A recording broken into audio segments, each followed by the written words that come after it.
Ada seorang nabi yang kaya, nabi kaya, namanya Nabi Ayub. Iblis kalau orang begini kan keki, ibadahnya rajin, kaya. Nih yang kayak begini susah digodain. Kalau ibadahnya rajin, miskin, kali bisa disogok.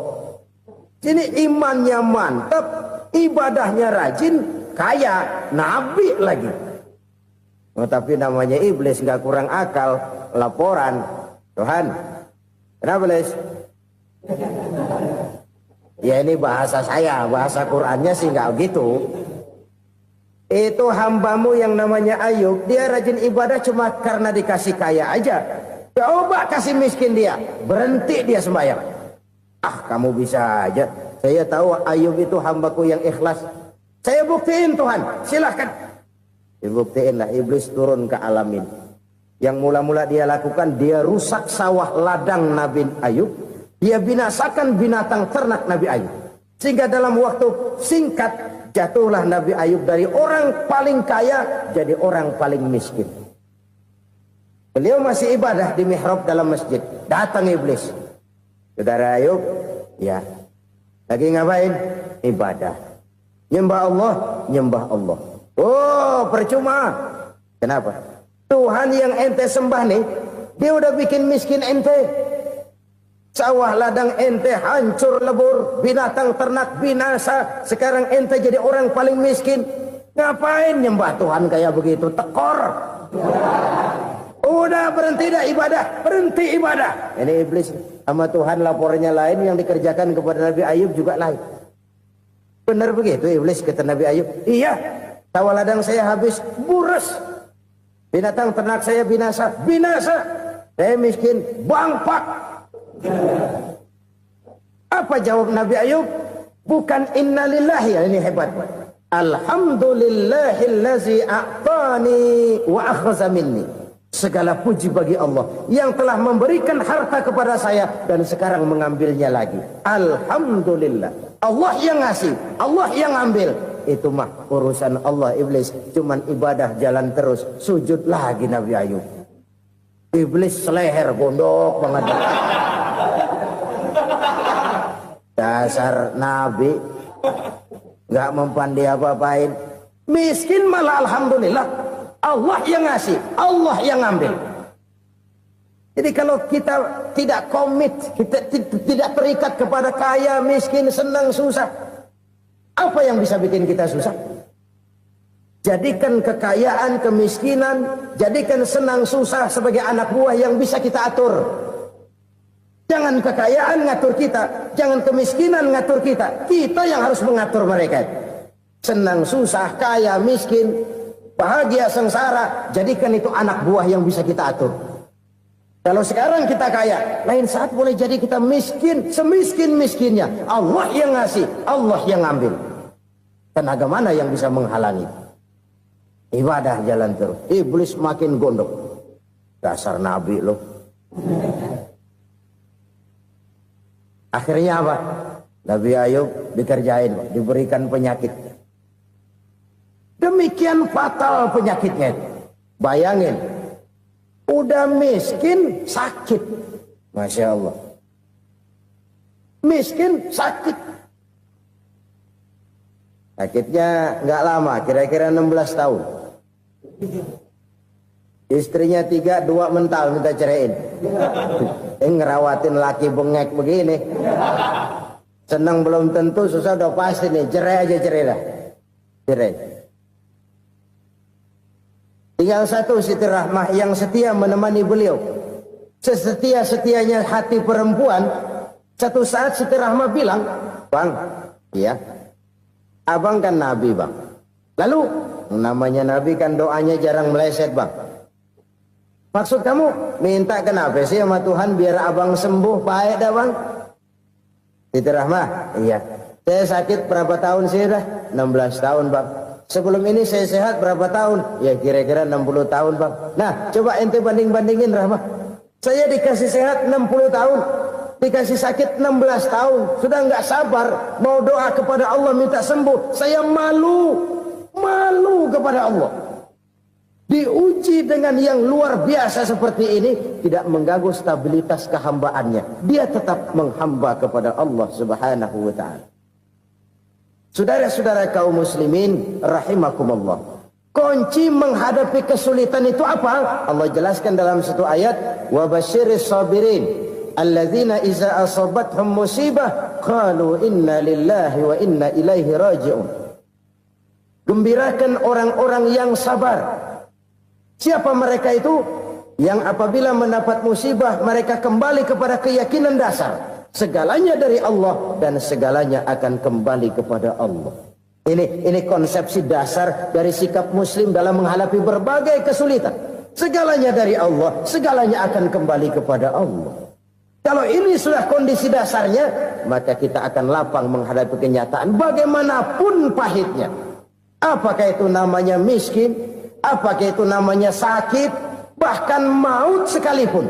Maut sekalipun. Segalanya dari Allah, segalanya akan kembali kepada Allah. Ini sikap hidup, bukan sekedar ucapan. Kita kadang-kadang menjadikannya sebagai ucapan. Mulutnya sehingga berhenti, innalillahi wa inna ilaihi raji'un, tapi nangisnya terus gerung-gerungan. Bukan itu, ini kesadaran moral. Kalau segalanya dari Allah, segalanya kembali kepada Allah, kan sebenarnya cuma nunggu giliran. Hari ini saya nyembayangin dia, entah hari apa saya disembayangin orang. Hari ini saya antar dia ke kubur, entah hari apa orang nganterin saya ke kubur. Hari ini saya tahlilkan dia, entah nanti kapan orang tahlilkan saya. Segalanya dari Allah, segalanya akan kembali juga kepada Allah. Oleh sebab itu saudara-saudara, kesulitan bukan untuk ditakuti. Kesulitan justru untuk diatasi, dicarikan jalan keluarnya. Dan tidak ada orang yang tidak pernah mendapat kesulitan. Tidak ada. Semakin tinggi status sosial, semakin tinggi kualitas keimanan, semakin besar juga tingkat kesulitan. Hanya saja bagaimana cara kita mengatasinya. Dan Al-Quran menyatakan, inna ma'al usri yusra. Di balik kesulitan itu pasti ada kemudahan. Roda itu berputar. Karena itu Rasulullah sallallahu alaihi wasallam mengingatkan kepada kita, ta'arraf ilallahi firraha ya'rifka fisyiddah. Ingatlah kepada Allah di waktu kamu senang, supaya Allah ingat kepada kamu di waktu kamu susah. Kalau waktu senang kita ingat kepada Allah, kita susah, Allah tidak akan meninggalkan kita. Tapi kalau waktu senang kita jauh dari Allah, sujud tidak sempat, dengan masjid jauh, ketika senang kita lupakan Allah. Nanti begitu kita susah, Allah lupakan kita. Dan itu menyakitkan. Oleh karena itu orang-orang tua kita dulu bilang, kalau lagi sehat ingat-ingat lu bakal sakit nanti. Kalau lagi kaya ingat-ingat satu saat kita bakal jatuh miskin. Bahkan kalau lagi muda ingat-ingat kita bakal tua. Dan yang terpenting, kalau lagi hidup ingat-ingat kita bakal mati. Saudara-saudara kaum muslimin rahimakumullah. Jadi yang kedua yang merupakan perbendaharaan surga, menyembunyikan musibah. Saudara-saudara kaum muslimin rahimakumullah. Hal ketiga yang merupakan perbendaharaan surga adalah wasilatur rahmi. Orang yang suka bersilaturahmi. Sebagaimana yang kita maklum bahwa manusia adalah makhluk yang disebut zon politika. Makhluk sosial yang tidak mungkin hidup sendiri-sendiri. Betapa dan siapapun kita memerlukan orang lain. Bodoh betul manusia kalau tinggal di tengah masyarakat tapi tidak mau bermasyarakat. Merasa hebat sendiri, pinter sendiri, gagah sendiri, kaya sendiri. Mungkin kalau mati juga ngubur sendiri. Jangankan kita di sini. Di sorga saja Nabi Adam waktu sendirian bengong melulu. Mondar mandir. Allah tegur dam sepi dam. Ya ini kalau bahasa saya. Iya Tuhan sepi ini nggak ada coret-coretan pisan ini. Diciptakan Siti Hawa baru anteng Nabi Adam. Itu di surga. Cobalah. Umpamanya saudara tinggal di Jakarta nih. Kayak bener. Apaan aja di Jakarta punya saudara dah. Jembatan Semanggi ambil. Monas, Buntel bawa pulang. Hotel-hotel ambil semua. Cuman tinggal di Jakarta sendirian, apa enaknya? Betapa dan siapapun kita perlu orang lain. Tidak ada seorang pun yang bisa memenuhi kebutuhan hidupnya secara sendiri-sendiri. Nah, Islam telah menyelamatkan manusia dari ras diskriminasi. Mengikat manusia dengan persaudaraan yang berlandaskan kepada akidah. Karena itu dianjurkan bersilaturahmi. Bahkan Nabi menyatakan, Man arada ayyubsata lahu fi rizkihi wa yunsa'a fi atharihi falyasil rahimah. Siapa yang kepengen diluaskan rezekinya dan dipanjangkan usianya, banyaklah ia bersilaturahmi. Siapa yang kepengen dimudahkan rezekinya, hendaknya ia banyak bersilaturahmi. Kalau banyak teman, kesulitan kan paling tidak ada tempat cerita. Udah susah, sendirian kita pikirin diri, nggak ada tempat tukar pikiran. Cepet banget sama bengek. Dilawan sendiri. Nah, secara makro kita bisa berkata, tidak mungkin ada kemenangan kalau tidak ada kekuatan. Tidak ada kekuatan kalau tidak ada kesatuan dan persatuan. Tidak mungkin ada kesatuan dan persatuan tanpa semangat silaturahmi. Kalau umat Islam mau menang, dia harus kuat. Kalau umat Islam mau kuat, dia harus bersatu. Kalau umat Islam mau bersatu, dia harus membudayakan silaturahmi ini. Bahkan sampai-sampai kata Nabi, kalau bisa cari nilai tambah. Apa? Silman koto'ak. Bersilaturahmilah kau kepada orang yang marah denganmu. Masya Allah, indahnya ajaran agama kita. Orang yang marah pun kepada kita, kata Nabi, kalau bisa bersilaturahmilah kepadanya. Kepada orang yang marah itu. Di situ nilai tambah. Cuman jujur nih hadis, ngucapinnya gampang, ngamalinnya yang berat banget. Orang marah sama kita disuruh silaturahmi, ada apa malu? Lu marah, ada gua marahan lagi.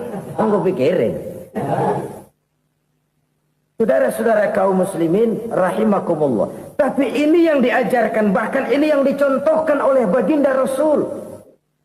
Bagaimana begitu mudah, misalnya satu saat Abu Jahal ini ngatur strategi bagaimana bikin Muhammad celaka. Dia gali lubang di depan tempat tidurnya. Dia tutupin daun korma. Terus dia panggil seseorang, ke sini. Kasih tahu Muhammad, pamannya sakit keras, minta ditengokin. Berangkat orang ini ke sana. Muhammad, labbaik. Pamanmu sakit keras, dia minta ditengokin. Baik, saya akan datang menjenguk beliau. Berangkatlah Nabi ke rumah Abu Jahal tanpa prasangka apapun. Abu Jahal udah pasang setil. Selimut 3 rangkap setengah dipakai. Persis kayak orang meriang. Tapi sembari ngintip dari balik selimut. Begitu Muhammad buka pintu, nah masuk perangkap nih. Muhammad jalan menuju tempat pembaringan. Makin lama makin dekat, makin lama makin dekat. Makin dekat ke lubang yang dipasang oleh Abu Jahal itu. Dalam hati Abu Jahal, terus dah jatuh, mampus dah lo ini. Mampus lo hari ini nih. Apa yang terjadi? Malaikat Jibril datang. Muhammad, pamanmu cuma pura-pura sakit. Di depan tempat tidurnya ada lubang perangkap supaya kamu jatuh ke situ. Sudah, kamu pulang. Balik kanan Nabi. Sudah hampir jatuh ke lubang, balik kanan, pulang. Bayangin kecewanya Abu Jahal. Muhammad dikit lagi. Enggak paman, saya pulang aja. Emosi bangun dari tempat tidur, enggak sadar kalau lagi pura-pura sakit. Lompat ngejar Nabi, dia lupa dengan lubang yang dia gali. Usrak, nyemplung sendiri ke dalam lubang.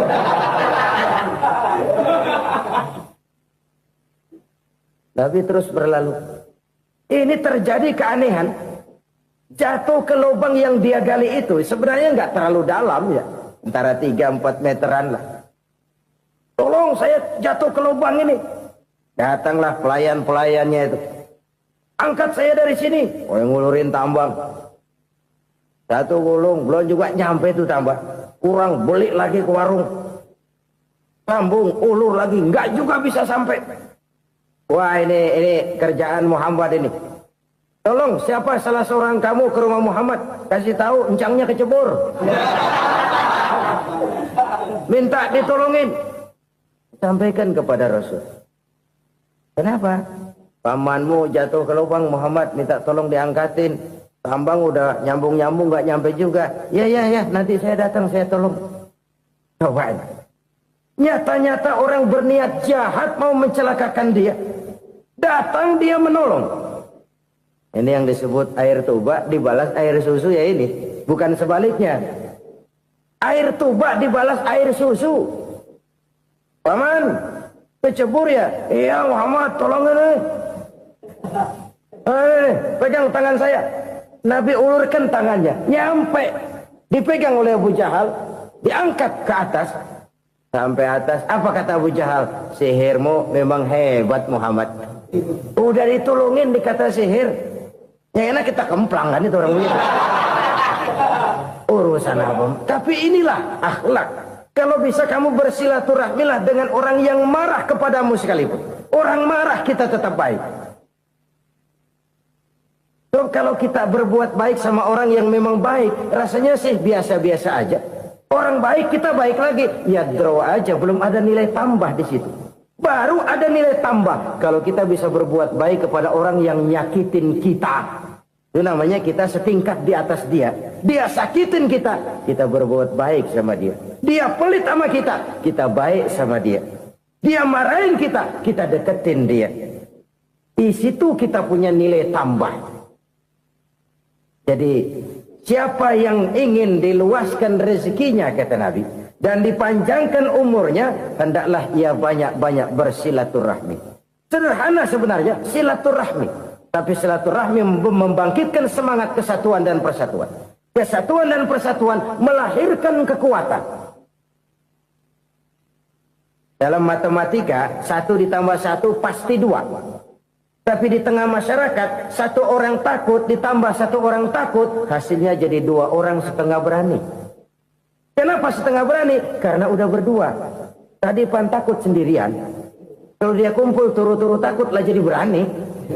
Kita yang lemah, kita yang tidak berdaya, kita yang miskin, kalau mau kompak bersatu, apa yang nggak bisa kita kerjain?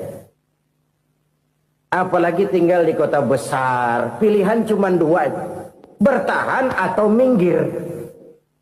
Bertahan atau minggir. Untuk bisa bertahan, harus mampu bersaing. Untuk mampu bersaing, harus punya keahlian. Keahlian harus ditunjang dengan pendidikan. Ditambah oleh kekompakan sebagai umat. Udah miskin mencar mulu, orang injak kita. Orang nggak pandang urusan apa yang malu. Oleh karena itu silaturahmi pada hakikatnya merupakan roh dari ukhuwah yang diajarkan oleh agama kita. Bagaimana Islam menyelamatkan masyarakat manusia dari ras diskriminasi, mengikat manusia, dan tidak ada persaudaraan yang lebih indah selain persaudaraan yang diikat dengan nilai-nilai akidah. Sepanjang orang di jalan Allah, itulah saudara kita. Keluar dia dari jalan Allah, selesailah persaudaraan sampai di situ. Karena itu, kalau ingin menyimpan sesuatu di surga, banyaklah bersilaturahmi. Datang ke rumah ini, datang ke rumah itu, dan lain sebagainya. Itu simpanan kita di akhirat nanti. Ini yang ketiga. Saudara-saudara, yang keempat, perbendaharaan surga itu apa? Wa qawlu la hawla wa la quwwata illa billah. Ucapan la haula wa la quwwata illa billah. Ibadah kan ada yang berat, modalnya besar. Bangun masjid berat, modalnya besar. Bangun rumah sakit berat, modalnya besar. Ada ibadah yang berat, tapi modalnya ringan. Misalnya puasa. Puasa itu berat, mengendalikan nafsu. Kalau sekedar nggak makan nggak minum sih enteng, mengendalikan nafsu itu jihad terbesar. Tapi kan modalnya ringan, cuma niat saja. Ini ibadah berat, modalnya ringan. Ada ibadah yang ringan, modalnya juga enteng. Seperti termasuk ucapan la haula wa la quwwata illa billah. Tanpa sadar, la haula wa la quwwata illa billah, nyelengin tuh di surga. Nyelengin kita nggak terasa, nyelengin simpenan akhirat. La haula wa la quwata illa billah, nyimpan lagi. Saudara-saudara hadirin yang berbahagia, salah satu nikmat yang diberikan Allah kepada kita di dalam kehidupan ini ialah bahwa Allah Subhanahu wa ta'ala telah menciptakan segala sesuatu serba berpasang-pasangan. Dalam surah Yasin ayat 36 dijelaskan, Subhanallazi khalaqal azwaja kullaha mimma tumbitul ard wa min anfusihim wa mimma la ya'lamun. Maha suci Allah yang telah menciptakan segala sesuatu itu serba berpasang-pasangan. Dari apa yang tumbuh di permukaan bumi, apa yang ada di dalam diri mereka sendiri, dan apa-apa yang mereka tidak mengetahuinya. Demikianlah kita lihat siang berhadapan dengan malam, benar berhadapan dengan salah, dan laki-laki berhadapan dengan perempuan. Setelah Allah menciptakan segala sesuatu itu serba berpasang-pasangan, maka Allah menetapkan aturan permainan yang mengatur seluruh kehidupan makhluk yang serba berpasang-pasangan itu. Kita tentu maklum, apapun saja yang kita lakukan dan kita perbuat tanpa ada aturan akan berakhir dengan kekacauan. Cobalah kita bikin satu sekolah, buka satu sekolah, tidak usah pakai aturan, tentu kacau. Bikin organisasi tanpa memakai aturan, tentu kacau. Demikian daripada kehidupan ini, kalau tanpa ada aturan, tentu kekacauan yang akan timbul. Allah pencipta manusia. Allah tahu benar kemampuan maksimal manusia. Oleh sebab itu, aturan permainan yang diturunkan Allah tentu sesuai benar untuk manusia. Satu contoh kecil, pabrik mobil di Jerman bikin mobil namanya Mercy. Seiring dengan itu dia keluarkan buku petunjuknya. Mobil ini namanya Mercy, kecepatan maksimal sekian ratus kilometer per jam, daya angkut maksimal sekian ratus kilogram. Kalau rusak memperbaikinya begini, onderdilnya pun ini. Karena pabriknya yang membuat mobil, lalu pabriknya pula yang mengeluarkan buku petunjuk, sudah tentu buku petunjuk itu sesuai benar dengan mobilnya. Dan tidak bisa kita punya mobil Mercy rusak, lalu kita perbaiki dengan menggunakan buku petunjuk yang dikeluarkan oleh pabrik mobil Toyota misalnya. Jelas mobil bukan tambah baik, malah makin hancur tidak karu-karuan.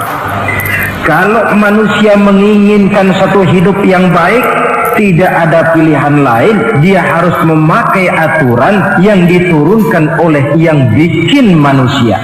Dan aturan itu telah turun dalam bentuk agama Islam yang kita cintai ini. Manusia laki-laki dihiasi dengan perasaan senang cinta kepada perempuan. Itu biasa, normal, wajar. Tapi lalu Allah menurunkan aturan permainan yang kalau peraturan ini dilanggar akan membawa kerugian bagi manusia sendiri. Bahwa laki-laki senang sama perempuan itu normal. Agama membuat aturan silahkan senang, tetapi lewat satu pintu yang disebut nikah. Kalau peraturan ini diabaikan, yang rugi tentu manusia sendiri. Misalnya PLN keluarkan pengumuman, nanti malam mulai jam 6 sampai subuh listrik se-Jakarta mati total. Kita ingat, ini nanti malam saya giliran ronda. Pagi-pagi sudah kita siap beli batu baterai, masukkan ke dalam baterai. Dari sejak kita beli sampai sore itu baterai kita soroti terus. Tentu setelah sore soak batu baterai itu. Datang malam, berangkat kita ronda. Kalau disoroti lagi kan baterainya sudah nggak terang lagi, sudah soak. Sebab apa? Belum waktunya sudah disoroti terus. Sekarang kalau ada orang belum masuk pintu pernikahan, nafsu seksualnya diobral terus. Itu kan sama juga belum datang malam, baterainya sudah disoroti terus. Nanti masuk pernikahan, soak. Berhadapan dengan istrinya, barangkali sudah nggak bisa apa-apa, cuma nyengir saja. Yang rugi manusia sendiri. Itulah sebabnya Allah lalu mengatur bahwa laki senang sama perempuan lewat satu pintu yang disebut dengan nikah. Maka pada pertemuan kali ini kita akan bicara tentang nikah dalam Islam. Saya bagi kepada 3 masalah pokok saja. Pertama, pengertian dan kedudukan nikah menurut Islam. Yang kedua, motivasi pernikahan. Karena apa orang itu seharusnya melakukan nikah. Dan yang ketiga, membina rumah tangga bahagia menurut contoh Rasulullah Sallallahu Alaihi Wasallam. Hadirin yang saya hormati, kita mulai dengan yang pertama, pengertian nikah. Dalam kehidupan sehari-hari ada 2 kata yang sering kita gunakan, kawin dan nikah. Kalimat kawin kelihatannya dipergunakan oleh semua makhluk hidup. Lain dengan nikah, ini hanya digunakan khusus untuk manusia muslim. Makanya kita sering dengar orang bilang kucing kawin, ayam kawin, kambing kawin, dan belum pernah kita dengar ada ayam nikah atau kucing nikah. Sebab apa? Nikah ini cuma dipakai oleh makhluk bernama manusia yang muslim. Apa pengertian nikah? Seorang tokoh, Abi Yahya Zakaria Al-Ansari, di dalam kitab Fathul Wahhabnya menjelaskan, an-nikahu aqdun yatadammanu ibahatal wat'i bilafzi inkahin au nahwihi. Nikah adalah akad, yaitu ijab dan qabul, yang akad ini menjamin dibolehkannya pergaulan bebas antara laki-laki dan perempuan. Jadi kalau sementara anak muda kita beranggapan bagaimana Islam ini kolot, masa laki-laki tidak boleh bergaul dengan perempuan, itu anggapan salah. Islam bukan saja tidak melarang, malah menganjurkan laki-laki bergaul dengan perempuan sebebas-bebasnya, sepanjang pergaulan itu bisa dipertanggungjawabkan, baik menurut hukum negara, lebih-lebih menurut hukum agama. Coba orang kalau sudah akad, sudah ijab qabul, ada saksi, ada wali, selesai itu dia masuk ke dalam kamar berdua, bergaul di situ sebebas-bebasnya, itu saya kira 100% halal.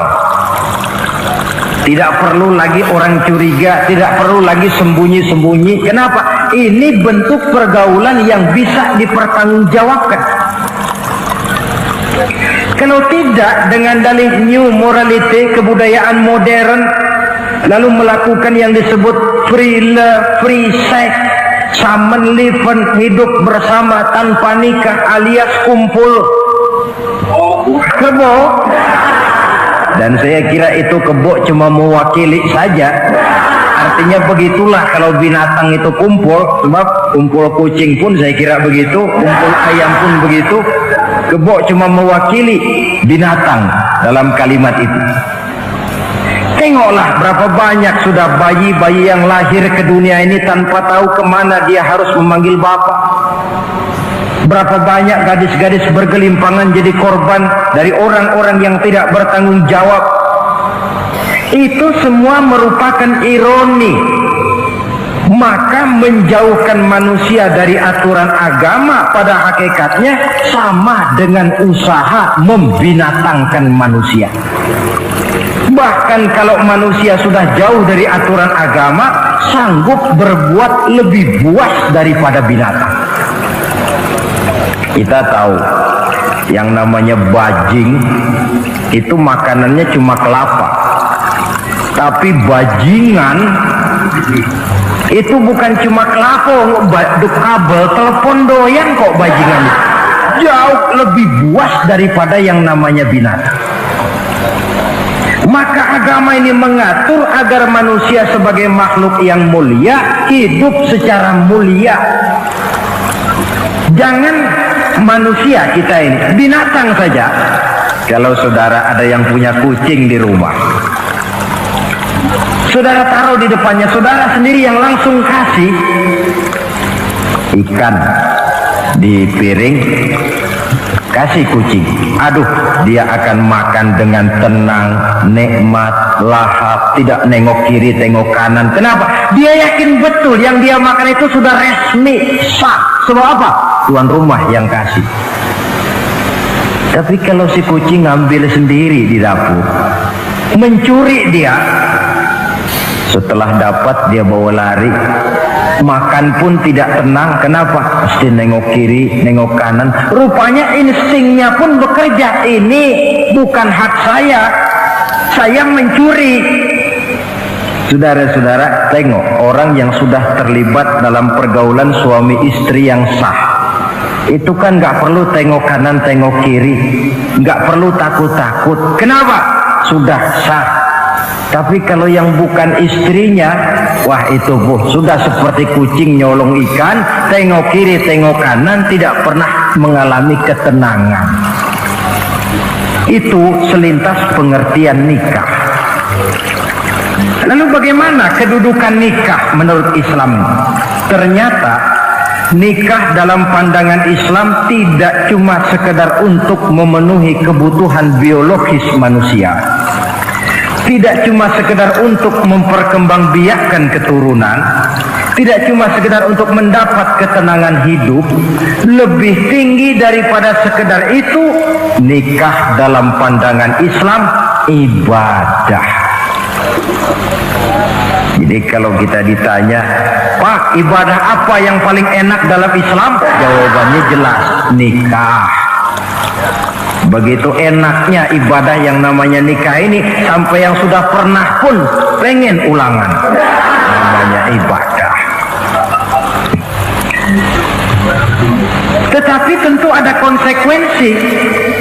Oleh karena nikah ibadah, dan semua ibadah dalam Islam tidak boleh dikerjakan setengah hati atau main-main. Sholat ibadah, tidak boleh main-main atau setengah hati atau coba-coba. Puasa ibadah, tidak boleh main-main, setengah hati atau coba-coba. Dan oleh karena nikah pun ibadah, punya nilai sakral, juga tidak boleh main-main, setengah hati atau coba-coba. Dus nikah eksperimen tidak dikenal dalam Islam. Mas, saya dengar sampean sudah nikah ya? Iya mas, saya cuma nyoba saja kok ini kok. Kalau enak terus, enggak ya bubar. Ini tidak ada nikah eksperimen, sebab dia punya nilai sakral yang bermotifkan ibadah. Itu pengertian dan kedudukan nikah. Lalu apa motivasi suatu pernikahan? Karena apa seharusnya orang nikah itu? Apa landasannya? Saudara, hadis yang diriwayatkan oleh Imam Bukhari, Muslim, Abu Dawud dan Ibnu Majah dari Abi Hurairah menjelaskan, Nabi bersabda, tunkahul mar'atu li arba'in. Nikahilah perempuan karena 4 perkara. Kalau dia perempuan, tentu nikahilah laki-laki karena 4 perkara. Memilih jodoh, nah inilah lengkapnya konsepsi Islam. Memilih jodoh saja Islam itu memberikan petunjuk kok. Karena apa orang memilih jodoh itu? Kata Rasul yang karena 4 faktor. Pertama, lima liha, karena dia orang kaya, cari yang kaya. Yang kedua, lihasabiha, karena dia keturunan orang baik-baik, cari keturunan orang baik-baik. Yang ketiga, lijamaliha, karena dia cantik, cari yang cantik. Dan yang keempat, lidiniha, karena dia orang taat beragama, cari orang yang taat beragama. Kalau berkumpul keempat-empatnya, rasanya surga dunia sudah. Coba lihat, suami mana sih yang tidak bangga punya istri cantik, kaya, keturunan orang baik-baik, lalu taat beragama? Atau istri mana sih yang tidak bangga punya suami ganteng, kaya, keturunan orang baik-baik, dan taat pula beragama? Tapi kan terus terang, yang kumpul keempat-empatnya kan boleh dibilang jenis makhluk langka ini. Sulit. Kadang-kadang cantik, kaya, akhlaknya kayak setan. Ada saja kurangnya. Oleh karena ada saja kurangnya, lalu Nabi memberikan stressing, penekanan. Fazfar bizatiddin karibat iyadah. Pilih orang yang taat melaksanakan agama, niscaya hidupmu akan berkah. Jadi motivasi suatu pernikahan hendaknya agama. Apa rahasianya? Mari kita lihat. Kalau orang memilih pasangan karena rupa yang cantik semata-mata, silakan, tapi jangan jadi motivasi utama. Kalau rupa yang cantik jadi alasan utama, saya yakin rumah tangga tidak akan tahan lama. Sebab apa? Pertama, yang namanya cantik itu relatif. Artinya bergantung siapa yang memandang. Yang menurut saudara cantik, menurut saya belum tentu cantik.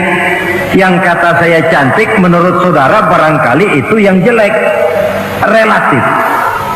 Saya kalau ditanya orang, Ustadz siapa perempuan paling cantik di dunia ini? Tentu saja saya jawab istri saya. Apa saudara lalu protes? Salah Ustadz, yang cantik istri saya bukan istri Ustadz. Saya bilang masa bodoh saya nggak ngurusi istri sampean. Cantik itu relatif. Sehingga di kalangan para ahli cinta, ahli cinta, sampai sekarang masih jadi perdebatan. Sebenarnya cantik yang bikin orang jatuh cinta, apa cinta yang membuat orang jadi kelihatan cantik? Dua-duanya bisa terjadi. Mungkin karena cantik orang jatuh cinta, dan bisa juga karena sudah kadung cinta orang kelihatannya jadi cantik. Tapi yang jelas cantik relatif. Yang relatif tidak bisa dijadikan sandaran utama. Yang kedua, yang namanya cantik itu temporer, artinya berubah oleh pergeseran masa dan pertukaran waktu. Sekarang dia cantik, of course, sedang sweet 17-an, sedang honeymoon, sedang bulan madu, sedang pengantin baru, tentu saja cantik. Punya dia anak satu, kecantikan mulai menurun. Punya dia anak dua, kulit mulai keriput. Punya dia anak tiga, apalagi tak pandai bersolek, udahlah onderdir mulai pada coba. Kalau rumah tangga didasarkan kepada rupa yang cantik saja, selesailah rumah tangga sampai di situ. Yang ketiga, di atas langit rupanya masih ada langit lagi. Di atas yang kita anggap cantik, rupanya masih ada yang lebih cantik. Kalau cantik yang kita kejar, kita akan jadi petualang yang pindah dari perempuan satu ke perempuan yang lain. Cinta bajak laut namanya. Di mana kapal berlabuh, di sana cinta mendarat. Saudara hadirin yang saya hormati, padahal sate dengan singkong itu kan bedanya cuma di tenggorokan. Kalau sudah masuk ke dalam perut, kenyangnya barangkali sama. Malah barangkali besok pagi kalau keluar lebih tidak enak baunya sate itu daripada singkong. Makanya orang kalau sudah nikah oleh Nabi dipesan, apabila kamu di jalan melihat perempuan yang membuat kamu kagum, cepat-cepatlah pulang ke rumah. Sebab apa? Sebab yang perempuan cantik di jalan kau lihat itu punya, istrimu juga di rumah punya. Gak percaya, cobalah pulang, akurin, sama itu. Silakan cari yang cantik, tapi jangan dijadikan motivasi utama. Yang kedua, kalau perkawinan pernikahan cuma karena harta, silakan cari yang kaya. Tapi kan harta itu, kata Imamul Ghazali, al-mal zillun zail, harta bagaikan bayangan. Sore di sebelah barat, tengah hari di tengah, sore pindah ke sebelah timur. Hari ini dia kaya, besok dia bangkrut, roda itu berputar. Kalau harta dijadikan pilihan utama, boleh jadi dalam hidup berumah tangga ada pepatah, ada uang abang disayang, tidak ada uang abang melayang. Artinya pun rumah tangga tidak akan tahan lama. Yang ketiga, kalau karena keturunan, persilahkan cari keturunan yang baik-baik. Namun toh pada akhirnya orang diajarkan bahwa kita ini mau besar atau tidak bukan dengan jalan menyempeng kepada kebesaran orang lain, tetapi ditentukan oleh kepribadian kita sendiri. Sekarang kalau karena agama, Nabi berikan penekanan fasfar bizatid din taribat yada. Pilih orang yang taat beragama, niscaya hidupmu akan beruntung. Apa rahasianya? Tidak lain rumah tangga Rasulullah Sallallahu Alaihi Wasallam. Yang ini artinya kita sudah masuk kepada bagian ketiga, bagaimana membina rumah tangga bahagia menurut contoh baginda Nabi. Saudara, bagaimana sih rumah tangga Rasul itu? Kelihatan dari dua ucapannya, pendek, singkat, tapi punya pengertian filosofis yang mendalam. Dua kalimat saja beliau bilang tentang rumah tangganya, yaitu baiti jannati, rumah tanggaku laksana surga bagiku. Bayangkan kalau seorang suami sudah mampu berkata macam begitu, bahagia hidupnya. Ini barangkali tantangan buat kita semua. Mampukah kita di rumah tangga berkata semacam perkataan beliau tadi? Baiti jannati, rumah tanggaku laksana surga bagi. Padahal dari sejarah kita baca, Rasul itu rumahnya kecil, tidurnya di atas pelepah daun korma, sampai berbekas di pipinya. Sarapan paginya seteguk zam-zam, sepotong roti, kadang-kadang 3 butir korma. Tempat tidurnya bukan alga spring bed atau Dunlop pillow macam kita punya. Di rumahnya tidak ada mebel spaghetti model yang lagi ngetop-ngetopnya. Entah di tengah rumah macam itu, beliau sanggup berkata, baiti jannati. Kenapa kita yang hidup di zaman di mana fasilitas mestinya lebih menunjang, kok malah banyak yang berkata sebaliknya? Baiti nari, rumah tanggaku laksana neraka bagiku. Padahal dilihat dari segi materi, rumahnya bertingkat, mobilnya serba berkilat, uangnya banyak berlipat-lipat, istri pun cantik memikat, kadangkala boleh jadi jumlahnya 4. Tapi tiap hari kiamat. Kenapa ini? Marilah kita lihat. Ternyata rumah tangga Rasul itu motivasinya tidak lain agama. Agama menuntun suami dan istri masing-masing untuk tahu kewajiban dan tahu haknya. Kalau kewajiban sudah dilaksanakan, lalu hak diberikan, akan timbul pengertian, understanding. Kalau sudah ada saling pengertian, akan timbul ketenangan, feeling of security. Dan ketenangan tangga utama untuk mencapai yang disebut bahagia. Itu sebabnya hakikatnya membicarakan rumah tangga yang berdasarkan agama tidak lain adalah bagaimana seharusnya seorang suami melaksanakan kewajibannya dan seorang istri melaksanakan tugasnya.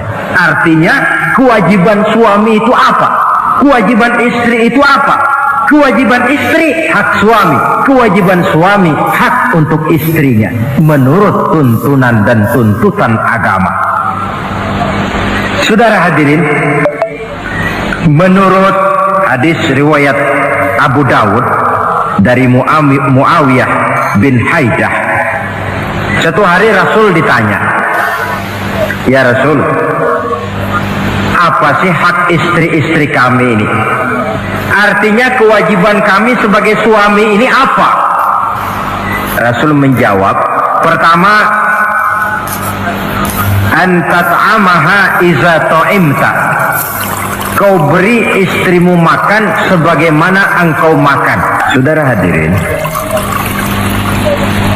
tetapi seorang istri pun kalau sudah diberikan nafkah oleh suaminya untuk mengatur makanan, dia harus pandai mengaturnya dengan sebaik-baiknya.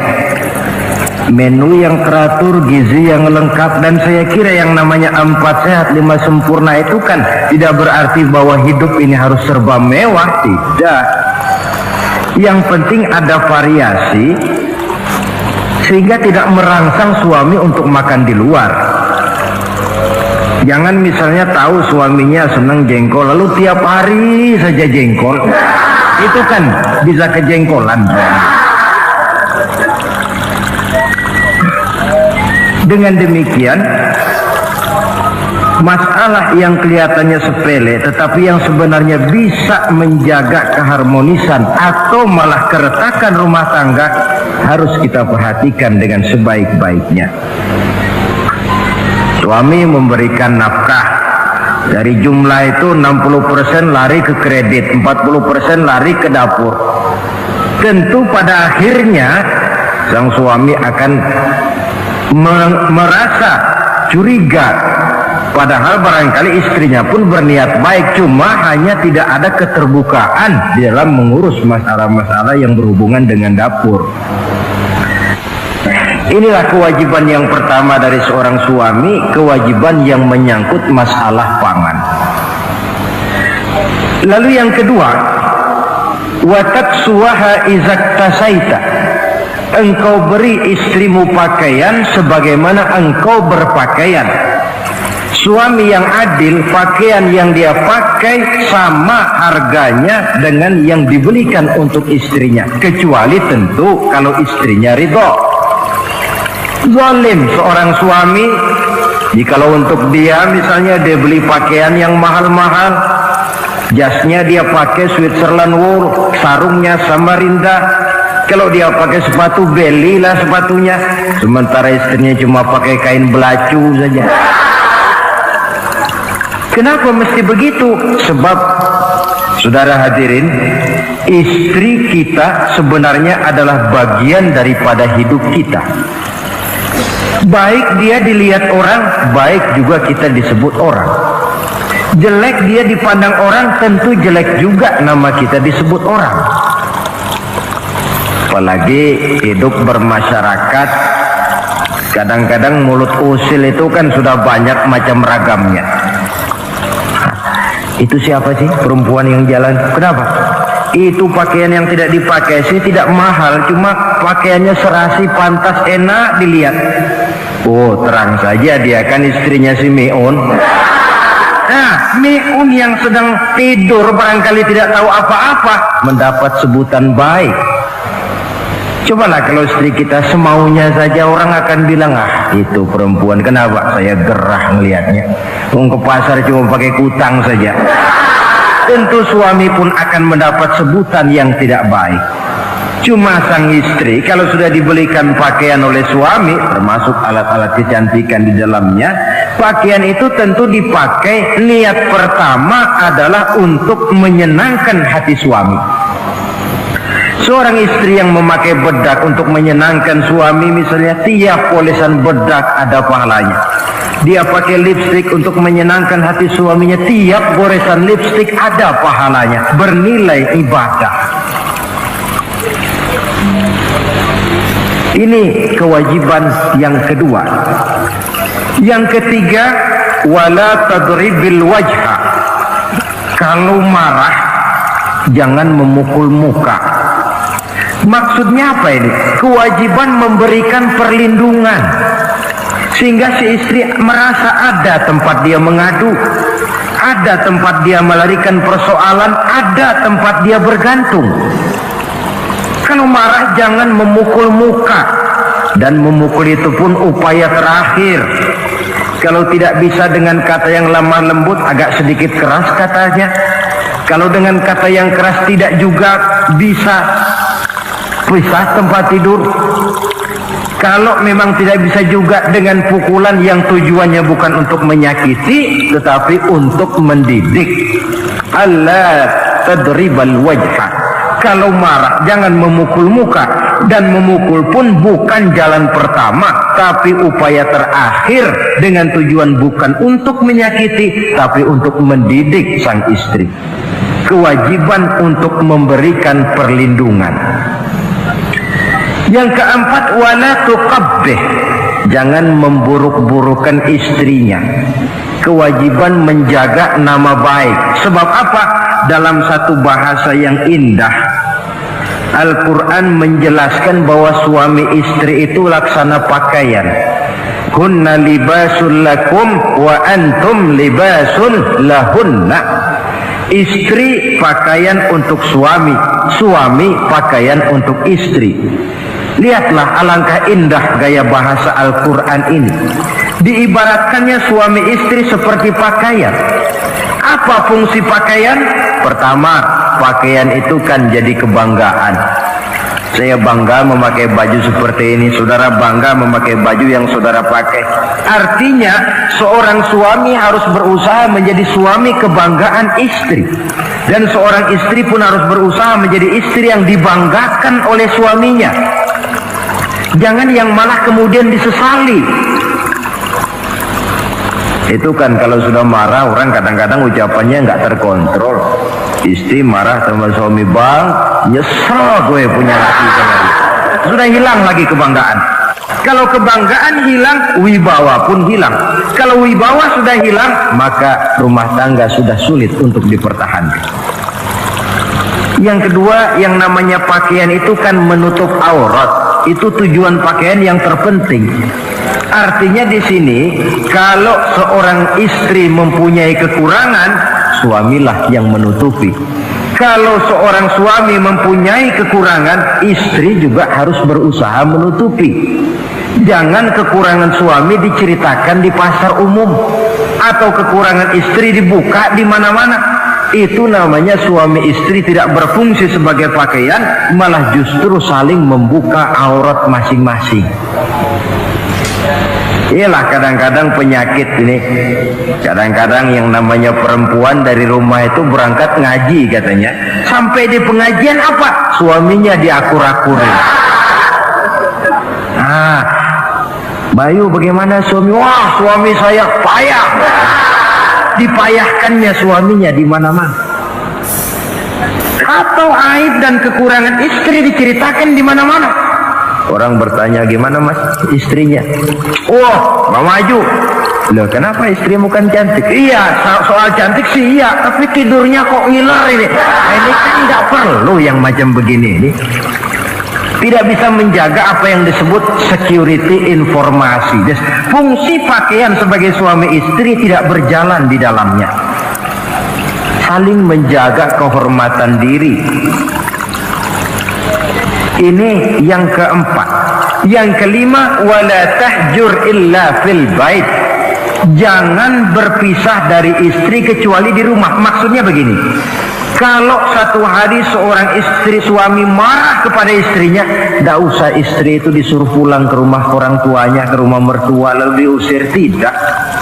Cukup pisah tempat tidur saja. Ini maknanya wala tahjur illa fil baiti. Umpamanya, dek malam ini saya sedang tidak enak pikiran, kau tidur di kamar belakang lah, saya kamar depan. Cukup pisah tempat tidur saja, tidak perlu istri dipulangkan ke rumah orang tuanya. Nanti umpamanya tengah malam turun hujan, udara dingin, pikiran berubah, berasa perlu, kan tinggal manggil. Tidak jauh secara psikologis ajaran semacam ini bisa kita terima. Saudara hadirin yang saya hormati, ini pada prinsipnya kewajiban seorang suami, kewajiban yang menyangkut masalah pangan, sandang, perlindungan, memelihara kehormatan dan menjaga ketenangan di rumah tangga dengan menyelesaikan persoalan rumah tangga itu secara intern. Jangan belum apa-apa sudah mertua diundang, orang tua dibon, persoalan belum tentu selesai tapi masalah sudah meluas. Cobalah kita selesaikan intern dulu. Kalau kemudian ternyata dianggap perlu mengundang orang tua, mertua, keluarga, baru kita upayakan ke arah itu. Ini kewajiban suami dan ini merupakan hak istri. Lalu bagaimana kewajiban istri sekarang ini? Istri kewajibannya merupakan hak untuk suami.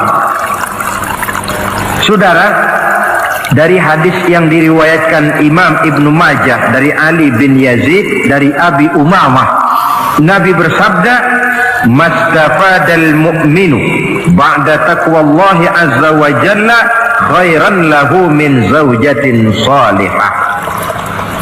Bagi seorang mukmin, sesudah dia mempunyai sifat takwa kepada Allah, tidak ada yang lebih membawa manfaat selain daripada istri yang solehah.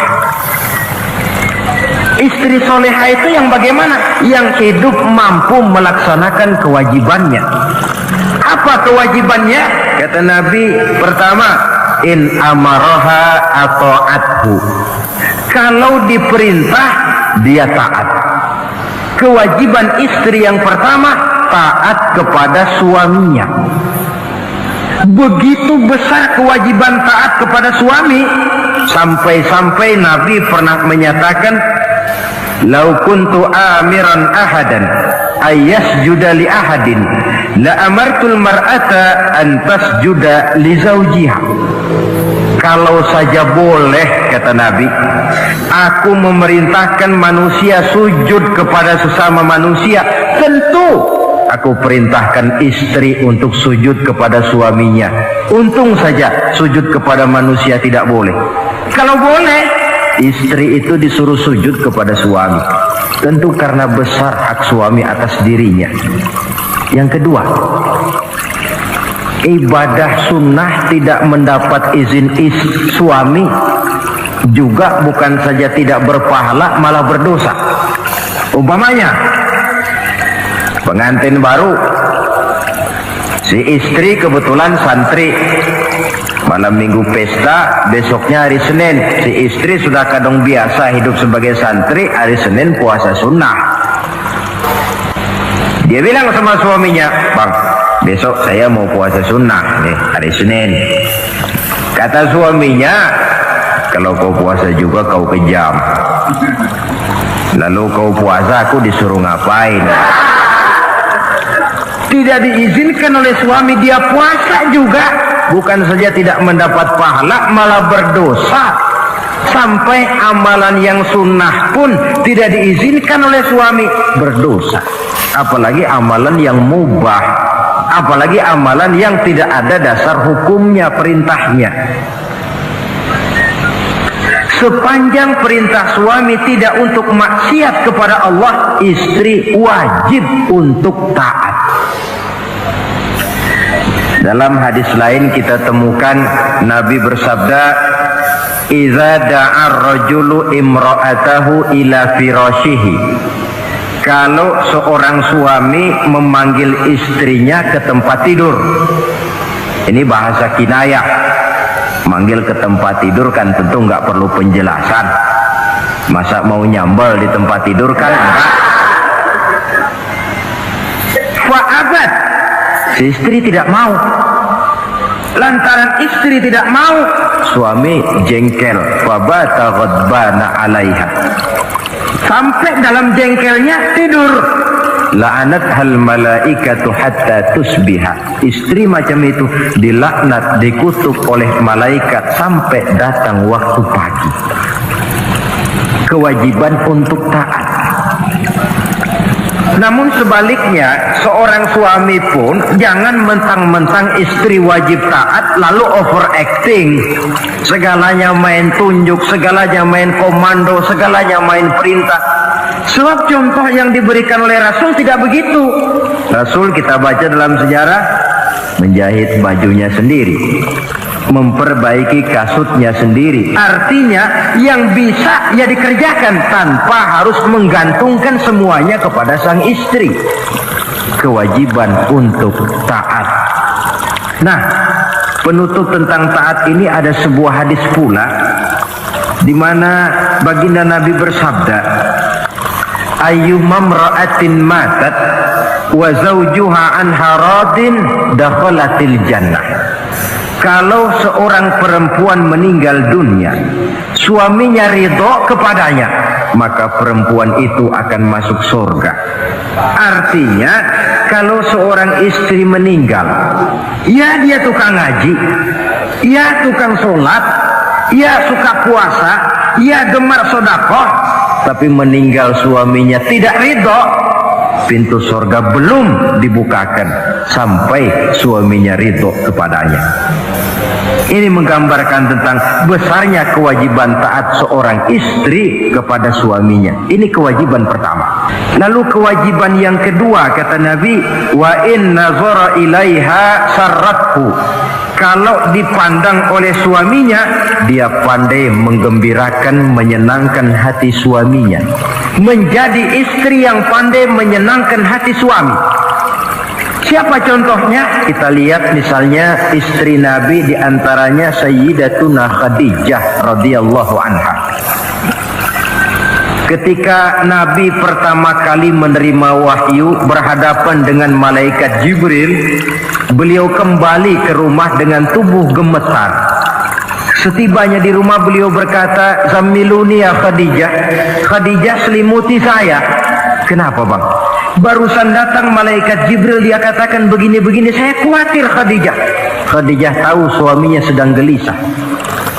Sebagai istri yang bijak beliau tampil, apa katanya? Kalla ma yukhzikallahu abada. Tidak apa-apa bang, jangan khawatir, Allah tidak akan menyusahkan abang buat selamanya.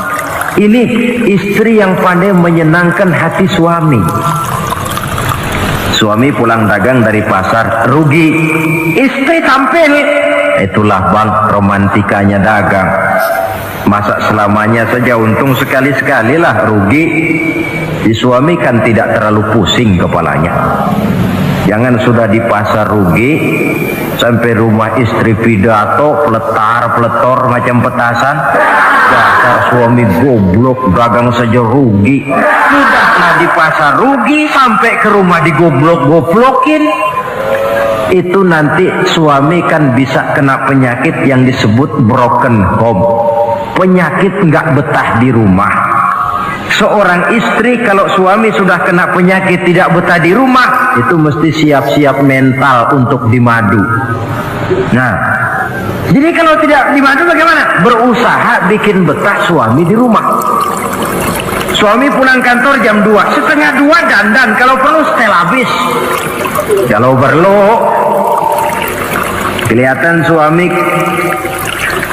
akan datang, bukakan pintu, sambut dengan senyum. Apalagi kalau senyumnya Pepsodent.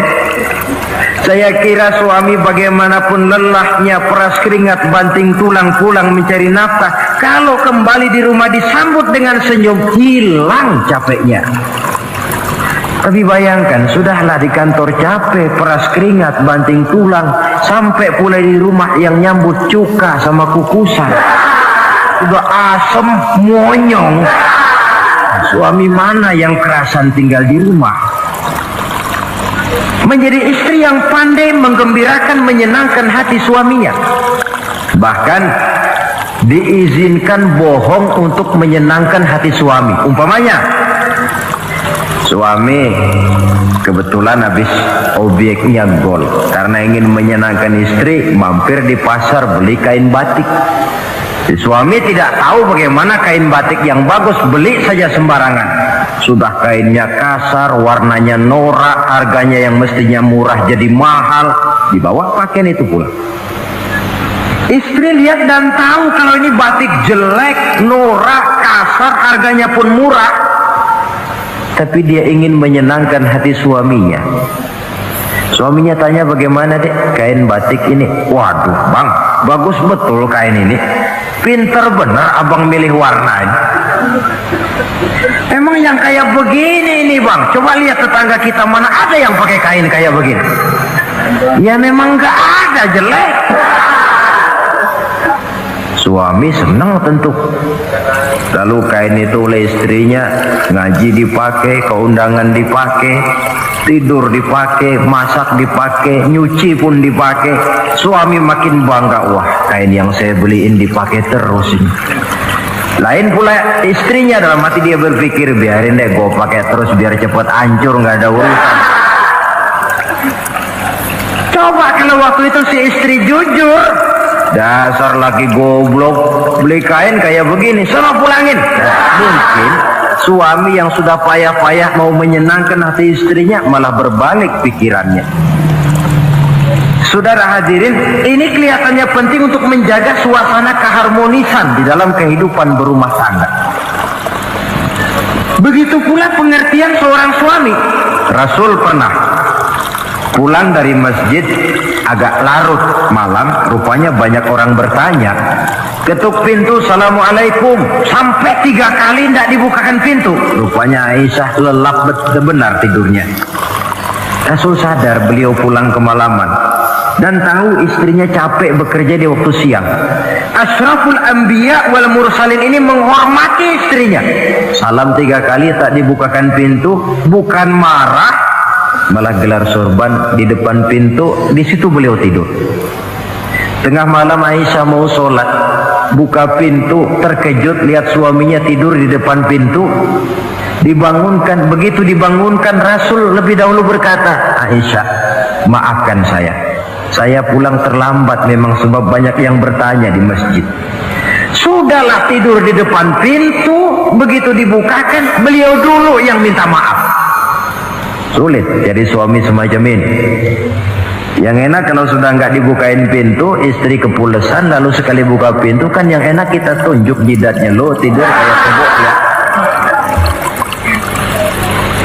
Saudara hadirin, menjadi istri yang pandai menyenangkan hati suaminya, sebab tidak ada seorang suami bisa sukses baik di medan tugas, di masyarakat, di kantor, di toko, di tempat manapun kalau tidak ditunjang oleh peran serta dari para istrinya. Karena itulah perempuan walaupun peranannya tidak begitu kelihatan, sebenarnya sangat menentukan. Seorang suami yang jujur, polos, lugu, sederhana, sanggup menjadi koruptor ulung karena didorong-dorong oleh istrinya. Merangsang ketamakan suami. Istri dibakar oleh tetangganya. Bang, kenapa? Kau kan di kantor kepala bagian. Lalu, tangga kita pegawai kecil saja bang, tapi coba lihat istrinya kalau pakai gelang kayak pelek beca bang. Kau kepala bagian gak bisa beliin saya macam gitu, kepala bagian goblok. Lalu bagaimana bu, gaji saya kan sudah jelas segitu. Iya, kamu kan kepala bagian. Apaan kayak di kantor sabet. Kalau sudah main sabut-sabutan begini, sudah merangsang suami untuk berbuat yang tidak baik. Kecil, tidak begitu kelihatan, tapi sangat menentukan. Istri yang soleh, yang bisa melaksanakan kewajibannya, yaitu pandai menyenangkan hati suaminya. Ini kewajiban istri yang kedua. Yang ketiga, wa in aqsama alaihi abarrathu. Kalau suami memberikan sesuatu, dia pandai berbakti, menjadi istri yang pandai bersyukur kepada suami. Kita ingat ketika pulang Mi'raj kan Rasul bercerita, saya dalam perjalanan itu diperlihatkan neraka, kata Rasul. Saya lihat kok isinya kok lebih banyak perempuan daripada laki-laki. Nah, sahabat heran, ya Rasul, lebih banyak perempuan? Iya. Apa mereka tidak sholat? Sholat. Apa mereka tidak pernah hadir di majelis taklim? Oh, rajinan dia sama suaminya. Ada apa? Tidak pernah baca Quran? Rajin. Lalu kenapa kok isinya kebagian besar perempuan? Rasul menjawab, hunna yakfurnal asir. Mereka umumnya tidak pandai bersyukur kepada suaminya. Hujan panas setahun dibalas dengan hujan sehari. Kalau suaminya sedikit salah, sudah kehilangan pertimbangan, tertutup seluruh kebaikannya. Yang kelihatan cuma salahnya saja. Maka sebaiknya di dalam hidup berumah tangga, baik suami maupun istri itu masing-masing sedia timbangan. Kalau satu saat suami salah, istri ambil timbangan. Timbang. Suami saya salahnya ini, jasanya ini. Bertahun-tahun dia hidup mencari nafkah buat saya, membelikan pakaian untuk saya, mencarikan makan untuk saya. Salahnya ini. Timbang mana lebih banyak salahnya atau benarnya. Dengan demikian kita akan bisa menghasilkan keputusan objektif. Giliran istri yang salah, suami yang ambil timbangan, ukur mana lebih banyak baiknya atau salahnya. Kalau tiap kita masing-masing punya timbangan, insya Allah nilai-nilai objektif dari suatu pertimbangan akan bisa kita temukan dalam mengambil keputusan. Istri yang pandai berbakti membalas budi daripada suaminya. Kewajiban yang keempat dari seorang istri, wa in ghaba anhu nasahathu fi nafsiha wa malihi. Kalau suami tidak ada di rumah, dia pandai menjaga kehormatan dirinya dan pandai menjaga harta suaminya. Tidak mencari kesempatan dalam kesempitan. Suami lembur, istri ngompreng. Dan pandai menjaga harta suaminya. Nah, coba lihat. Kalau seorang suami ada uang di kantongnya 100 rupiah. Ada tukang minta pengemis, istri ambilkan saja tanpa izin suaminya uang di kantong suami 100. Dia sedekahkan. Niatnya tentu baik. Si istri dapat dosa, si suami dapat pahala.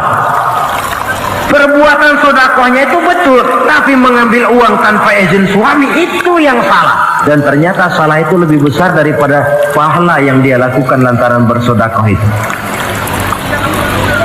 Kalau ini terwujud, maka suasana saling mempercayai akan tumbuh.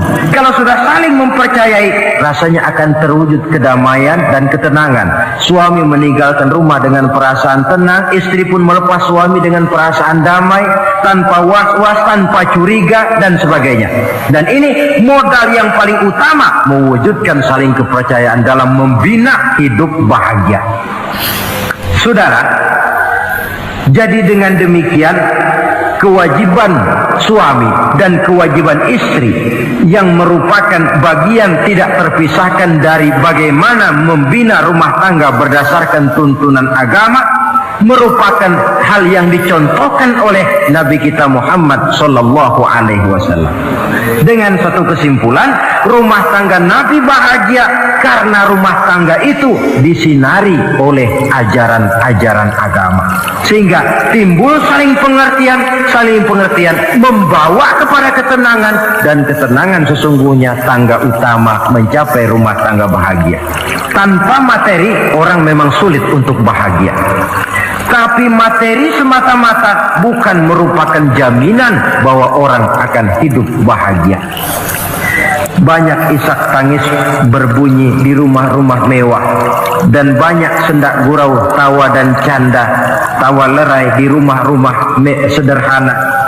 Artinya suka dan duka, sedih dan gembira, susah dan bahagia bisa ada di gubuk reot dan bisa juga ada di rumah mewah. Ternyata bukan harta semata-mata yang menopang dan menjamin hidup itu akan bahagia, tapi satu rumah tangga yang dipancari oleh sinar agama di bawah naungan ridho dari Allah Subhanahu wa ta'ala, si istri taat melaksanakan ajaran agama, suami taat, lalu anak-anak pun hidup dalam suasana yang religius. Dari sana tumbuh pancaran sinar keagamaan. Irama agama mengalun dalam kehidupan rumah tangga kita. Berfungsilah dengan demikian rumah tangga sebagai tempat di mana kita mengamalkan ajaran agama kita. Alangkah nikmat satu rumah tangga. Istri ahli ibadah, suami pun ahli ibadah, anak-anak pun terbiasa oleh lingkungan untuk hidup melaksanakan suatu ibadah. Dan keberhasilan di rumah tangga awal untuk menuju keberhasilan di masyarakat, di tempat tugas, dan di tempat-tempat lainnya. Sebaliknya, kehancuran rumah tangga akan selalu menjadi awal kehancuran karir di masyarakat, di tempat kerja, dan di tempat-tempat lainnya. Oleh karena itu, berangkat dari hal semacam inilah, maka kita berkeyakinan rumah tangga yang bahagia ialah rumah tangga yang didasarkan kepada ajaran agama. Sehingga tercapailah kebahagiaan hidup di dunia yang langsung menopang kepada kebahagiaan hidup di akhirat nanti. Nah, inilah pembicaraan kita pada pertemuan kali ini. Dengan harapan mudah-mudahan dari setiap rumah tangga muslim memancar sinar-sinar agama, menjadi kubu-kubu pertahanan di mana kita menegakkan ajaran agama, dan pada akhirnya nanti akan tercipta masyarakat yang agamis. Terwujudlah ketenangan, kedamaian, dan ketentraman.